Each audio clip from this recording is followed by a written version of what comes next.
नमस्कार दोस्तों, आप सभी का स्वागत है आपके अपने YouTube चैनल मानव जीवन में। दोस्तों, लाइफ में सभी आगे बढ़ना चाहते हैं और लाइफ में आगे बढ़ने के लिए हमें रोज ही कुछ नया सीखना चाहिए और आगे बढ़ना चाहिए। तो चलिए आज की प्रस्तुति शुरू करते हैं। शास्त्रों के अनुसार चंद्र ग्रहण के बाद दान पुण्य करने का और गंगा आदि स्नान करने का बड़ा ही महत्व है। शास्त्रों के अनुसार कहा जाता है, जो व्यक्ति चंद्र ग्रहण के बाद स्नान नहीं करता उसके जीवन में राहु काल प्रवेश कर जाता है। शनिदेव उसके पीछे लग जाते हैं और उसके पूरे कुल का विनाश कर देते हैं।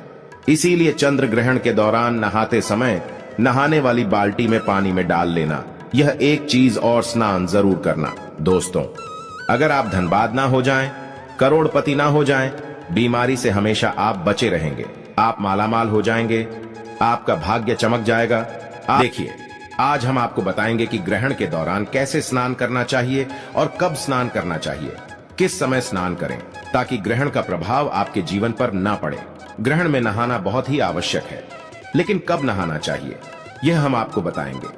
आज का वीडियो बहुत ही सुंदर है, इसलिए अंत तक बने रहना और एक लाइक जरूर करें। दोस्तों, पहले हम नहाने का तरीका बताएंगे, फिर आपको ग्रहण के दौरान नहाने वाली प्रक्रिया बताएंगे। तो चलिए जानते हैं नहाने के प्रकार कैसे होते हैं। आइए शुरू करते हैं। दोस्तों, आज हम आपको बताएंगे एक सामान्य सी जानकारी, व्यक्ति विशेष और हर व्यक्ति से जुड़ी ये जानकारी है, जिसको जानने के बाद आप भी अचंभित होंगे कि अगर आप अपने जीवन में धन हानि का सामना कर रहे हैं, परिवार में कलह का सामना कर रहे हैं, तो उसका एक छोटा सा कारण है आपके नहाने की आदत। दोस्तों, इसी बारे में हम बताएंगे कि नहाने के तुरंत बाद व्यक्ति को भूलकर भी इन कामों को नहीं करना चाहिए, अन्यथा उनके घर में कंगाली बर्बादी देखने को मिलती है।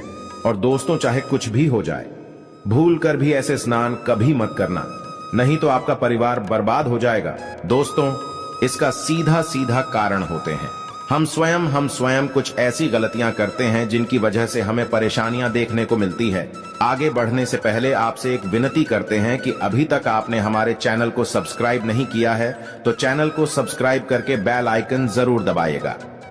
दोस्तों, नहाना इंसान के लिए बहुत ही जरूरी होता है और हिंदू धर्म में जो व्यक्ति हर रोज स्नान करता है तो ऐसे व्यक्ति को पुण्य का बहुत ही बड़ा भोगी माना जाता है। नहाना व्यक्ति के लिए बहुत ही जरूरी होता है। अमूमन ये होता है कि व्यक्ति नहाने के लिए बाथरूम में पानी की बाल्टी भरता है और उसी से वो व्यक्ति स्नान करता है।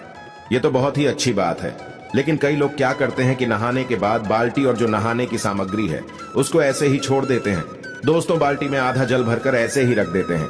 ये बहुत ही बुरी आदत है। नहाने के बाद बाल्टी को सीधा नहीं रखना चाहिए, उसे तुरंत उल्टा करके रखें। दोस्तों, ऐसा माना जाता है कि नहाने के बाद जो पानी छोड़ दिया जाता है उसमें अगर घर का कोई दूसरा व्यक्ति, घर का कोई भी दूसरा सदस्य अगर स्नान कर लेता है तो उससे उसकी उम्र घटती है और साथ ही साथ नकारात्मक प्रभाव पड़ते हैं। दोस्तों, हर व्यक्ति अपनी किस्मत का धनी होता है।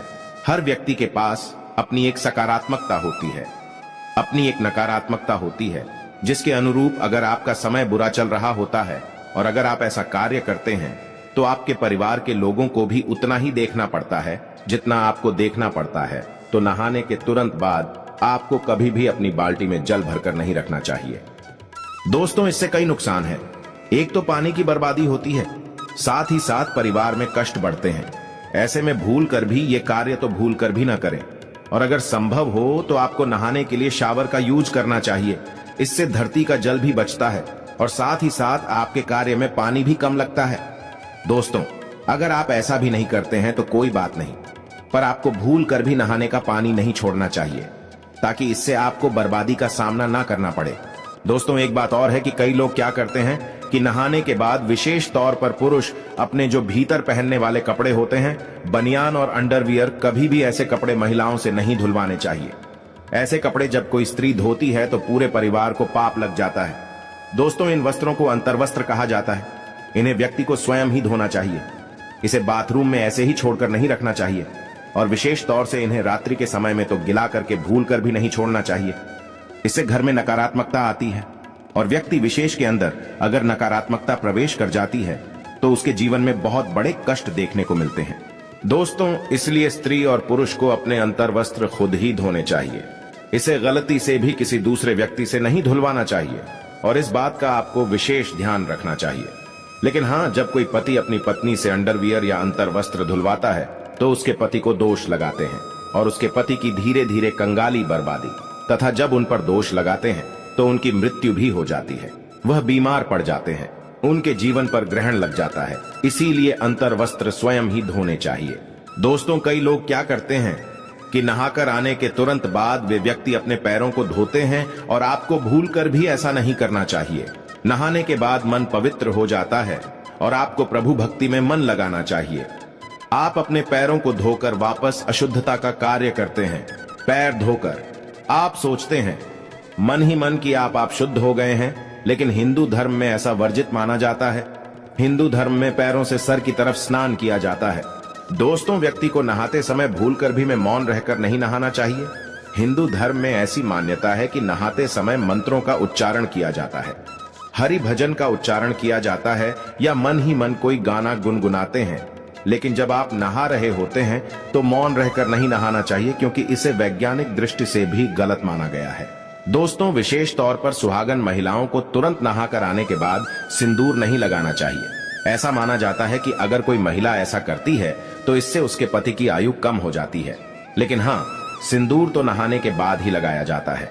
दोस्तों, लेकिन जब आप नहा कर आए तब आपको यह ध्यान रखना चाहिए कि अगर आपके बाल गीले हैं तब ऐसे में आपको बालों में सिंदूर नहीं लगना चाहिए, क्योंकि ऐसा करने से सिंदूर का अपमान होता है और इसके साथ ही आपके ऊपर नकारात्मक प्रभाव आते हैं तथा नकारात्मक विचार आ जाते हैं। तो ऐसे में आपको इसे लगाने से बचना चाहिए। लेकिन याद रहे, जब आपके बाल सूख जाए तब आप सिंदूर अवश्य लगा लें। दोस्तों, इसी तरह तुरंत नहाने के बाद आपको कभी भी नुकीली चीज जैसे कि नेल कटर का इस्तेमाल, सेविंग हो, ये चीजें आपको नहीं करनी चाहिए, क्योंकि ये चीजें नहाने के पहले की जाती है, बाद में नहीं। अगर नहाने के बाद आप ये चीजें करते हैं तो नहाने का पुण्य आपको प्राप्त नहीं होता है। दोस्तों, कई लोग क्या करते हैं कि नहाने के तुरंत बाद अग्नि को स्पर्श कर लेते हैं। नहाने के तुरंत बाद भूखे पेट कभी भी अग्नि को स्पर्श नहीं किया जाता। अग्नि को भोग लगाने के बाद ही अग्नि को स्पर्श किया जाता है। जब भी महिलाएं और पुरुष चाहे कोई भी हो, नहाने के तुरंत बाद आप चूल्हे को नहीं छुए। दोस्तों, ग्रामीण इलाके में जो रहते हैं, गांव में जो रहते हैं, वो इस बात को बखूबी जानते हैं। तो आपको क्या करना है, कुछ भी एक दाना या आप फ्रूट भी खा सकते हैं। उसको खाकर उसके बाद आप चूल्हे को अग्निदेव को हाथ जोड़ने के बाद माता अन्नपूर्णा से प्रार्थना करने के बाद छू सकते हैं, ताकि आपके घर और परिवार के लिए सदैव वो कार्य मंगलमय हो। तो आपको नहाने के तुरंत बाद चूल्हे को नहीं छूना चाहिए। दोस्तों, कई महिलाएं क्या करती हैं कि नहाने के तुरंत बाद श्रृंगार आदि कार्य करती है। हिंदू शास्त्रों के अंदर इसे वर्जित माना गया है। आप कहेंगे कि श्रृंगार तो नहाने के बाद ही किया जाता है, तो आपकी बात बिल्कुल सही है। लेकिन नहाने के तुरंत बाद आपको सबसे पहले अपने बालों को सुखाना चाहिए, और अगर आपके खुले बाल है तो इसे आपको बांध लेना चाहिए। ऐसा माना जाता है कि खुले बालों में नकारात्मक शक्ति बहुत ही जल्दी प्रवेश कर जाती है, और गीले बालों के साथ ही नहीं, बल्कि आपको गीले बालों को सुखाकर ही आपको अपने आगे के कार्य करने चाहिए।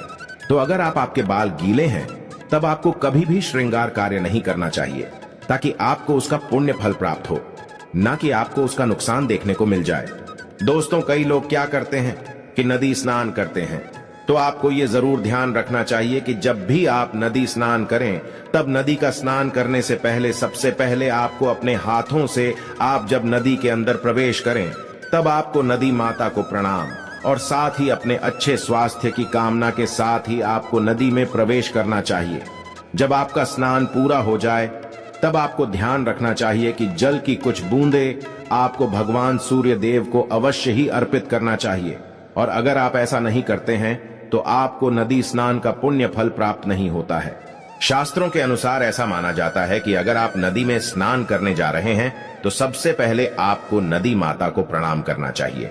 दोस्तों, इसी तरह एक साथ अनेक व्यक्तियों का इंसान करना वर्जित माना गया है। जी हां, आपने बिल्कुल सही सुना। नदी स्नान या किसी पुण्य स्थल पर स्नान करना बहुत ही शुभ माना जाता है। इससे आपको सौभाग्य की प्राप्ति होती है। लेकिन अगर आप अपने घर में स्नान करते हैं और ऐसे में अगर आप 2 व्यक्ति हैं और आपको जल्दी स्नान करना है, तो ऐसे में एक साथ 2 व्यक्ति को स्नान नहीं करना चाहिए, और विशेष तौर से महिलाओं को इसका ध्यान रखना चाहिए। ऐसा माना जाता है इससे उनके स्वास्थ्य पर इसका बहुत ही बुरा असर पड़ता है, और साथ ही साथ ऐसा भी देखा जाता है कि इससे उनके जीवन में कई तरह के नकारात्मक प्रभाव देखने को मिलते हैं। दोस्तों, इसी तरह नहाते समय व्यक्ति को अपना मुख कभी भी दक्षिण दिशा की तरफ नहीं रखना चाहिए। दक्षिण की तरफ मुख करके कोई भी व्यक्ति स्नान करता है तो वो ध्यान रखें, ये दिशा पितरों की दिशा मानी जाती है। दोस्तों, एक बार अगर आप ऐसा करते हैं तो कोई बात नहीं होती, लेकिन अगर आप बार बार ऐसी गलतियां करते हैं, लगातार ऐसा करते रहते हैं, तो आपके ऊपर पितृदोष हावी हो जाता है। तो आपको इससे बचना चाहिए। दोस्तों, इसी तरह माना जाता है कि सूर्यास्त के बाद कभी भी स्नान नहीं करना चाहिए। विशेष तौर पर जब सूर्य अस्त हो रहा हो, उसके बाद आप गर्मी की थकान में रहते हैं और कई व्यक्ति स्नान करते हैं, जो कि अच्छी आदत है दोस्तों। लेकिन आपको सूर्यास्त के समय, जिसे गौधुली बेला कहा जाता है, उस समय विशेष तौर से आपको स्नान करने से बचना चाहिए, अन्यथा आपको कई प्रकार की हानि का सामना करना पड़ता है। दोस्तों, इसी तरह जो छोटे बच्चे होते हैं, छोटे बच्चों को नहाने के तुरंत बाद आपको काला टीका लगाना नहीं भूलना चाहिए। ऐसा माना जाता है कि छोटे बच्चे देव आत्मा होते हैं, उनके ऊपर उनके विकार नहीं होते, जिसकी वजह से नकारात्मक शक्तियां उनके ऊपर बहुत जल्द हावी हो जाती है तथा उनको नजर लग जाती है। तो ऐसे में भूल कर भी किसी भी माता पिता को अपने बच्चों को नहाने के बाद साबुत नहीं छोड़ना चाहिए। काला टीका या काला धागा गले में जरूर होना चाहिए। ऐसा करने से बच्चे बुरी शक्तियों से दूर रहते हैं और उन्हें नजर भी नहीं लगती, बीमारियों से भी बचे रहते हैं। दोस्तों, अब जानते हैं चंद्र ग्रहण के दौरान वह ऐसी क्या चीज है जिसे जल में डालकर स्नान करने से सूर्य ग्रहण से निकली या चंद्र ग्रहण से निकली हानिकारक किरणों का असर जीवन पर तथा हमारे ऊपर नहीं पड़ता, बल्कि चंद्र ग्रहण और सूर्य ग्रहण आपको महाधनी बनाकर ही जाते हैं। आप दिन दोगुनी रात चौगुनी तरक्की करेंगे। दोस्तों, मैं ईश्वर की सौगंध खाता हूं, अगर आज आपने चंद्र ग्रहण के दौरान या चंद्र ग्रहण से पहले या चंद्र ग्रहण के बाद अगली सुबह अगर आप नहाते समय अपने जल में 2 से 5 तुलसी के पत्ते और 2 रुपए का गेरू, जो हम आपको दिखा रहे हैं, देख लीजिए, ऐसा होता है। गेरू पुराने बुजुर्गों से आप पूछ लीजिए, उन्हें पता होता है किसे कहते हैं। गेरू इसे गर्भवती महिलाएं ग्रहण के दौरान अपने पेट पर लगाती हैं ताकि शिशु सुरक्षित रहे। अगर पानी में उसको चुटकी भर छिड़क लेते हैं और उससे स्नान करते हैं तो मैं ईश्वर की सौगंध खाता हूं, आपको दुनिया की कोई भी ताकत महाधनी होने से रोक नहीं पाएगी। जल में गेरू डालकर तथा तुलसी के 2-4 पत्ते डालकर स्नान करने से चंद्र ग्रहण आपको महाधनी बना देता है। आपके जीवन पर कोई भी ग्रहण नहीं लगेगा। पूरे परिवार को इस जल से स्नान करना चाहिए। दोस्तों, भगवान विष्णु कहते हैं, ग्रहण के दौरान यदि तुलसी पत्र डालकर जल से स्नान किया जाए तो मैं उसे स्वयं सभी बालाओं से बचा लेता हूँ, सभी बीमारियों से बचा लेता हूँ। वह दुख पीड़ा भयंकर से भयंकर रोग से उसे मैं कुछ नहीं होने देता। माता लक्ष्मी भी स्वयं यही कहती हैं, यदि कोई ग्रहण के दौरान तुलसी पत्र डालकर स्नान करेगा तो मैं उसके जीवन में स्वयं अपना वास बना लेती हूँ, घर में स्थायी निवास बना लेती हूँ। उसके जीवन में कभी ग्रहण नहीं पड़ता। ऐसा जल स्वयं गंगा जल से ज्यादा पवित्र माना जाता है। शुभ कार्य और मंगलकारी अत्यंत दुर्लभ जल बन जाता है। विशेषकर ऐसा जाल घर में भी आप छिड़क सकते हैं। चंद्र ग्रहण के बाद आप सुबह के समय स्नान अवश्य करें। मैं ईश्वर की सौगंध खाता हूं। अगर आप महाधनी ना बन जाएं तो आप हमारे चैनल को अनसब्सक्राइब कर देना। दोस्तों, हम भी यह जरूर करते हैं, ग्रहण के बाद थोड़ा गेरू चुटकी भर डालकर हम अपने पूरे परिवार सहित स्नान जरूर करते हैं। आप भी जरूर करें। अगर आपको लाभ ना हो तो हमें बताना। दोस्तों, अगर जानकारी पसंद आए तो सच्चे दिल से कमेंट बॉक्स में लिखे जय श्री रामचंद्र ग्रहण आपका बाल वाका भी नहीं कर पाएगा, बल्कि आपको धनी बना देगा। इस वीडियो में दी गई जानकारी अगर आपको अच्छी लगी हो तो प्लीज हमारे चैनल मानव जीवन को सब्सक्राइब करें, लाइक करें और हमारे वीडियो में अंत तक बने रहने के लिए धन्यवाद।